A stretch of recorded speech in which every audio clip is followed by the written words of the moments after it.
17वीं लोकसभा के 13वें इजलास को खिताब करते हुए वजीर आजम नरेंद्र मोदी ने आज कहा कि पार्लियामेंट की नई इमारत में हम नए विश्वास, नए जोश और नई उमंग के साथ जाएंगे। उन्होंने कहा कि आज पार्लियामेंट के 75 साल के शानदार कामकाज, खट्टी मीठी यादों, तजुर्बात और मुल्क के लिए हमारे साबिका रहनुमाओं के ग्रां कदर रोल को याद करने का दिन है। वजीर आजम ने लोकसभा के इफ्तिताही इजलास को खिताब करते हुए कहा कि पार्लियामेंट की तारीखी पुरानी इमारत से आज हम रुखसत हो रहे हैं।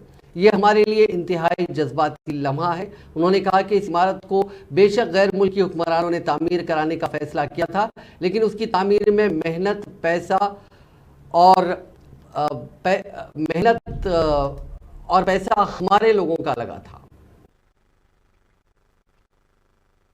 लेकिन ये बात हम न कभी भूल सकते हैं और हम गर्व से कह सकते हैं कि इस भवन के निर्माण में पसीना मेरे देशवासियों का लगा था, परिश्रम मेरे देशवासियों का लगा था और पैसे भी मेरे देश के लोगों के। इस 75 वर्ष की हमारी यात्रा ने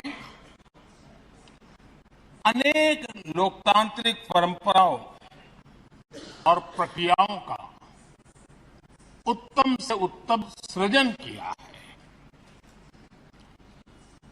और इस सदन में रहे हुए सबने उसमें सक्रियता से योगदान भी दिया है और साक्षी भाव से उसको देखा भी। हम भले नए भवन में जाएंगे, लेकिन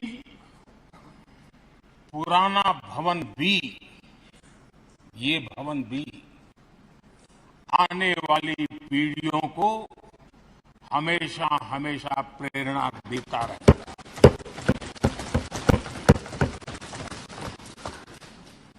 ये भारत के लोकतंत्र की स्वर्णिम यात्रा का एक महत्वपूर्ण अध्याय है, जो सारी दुनिया को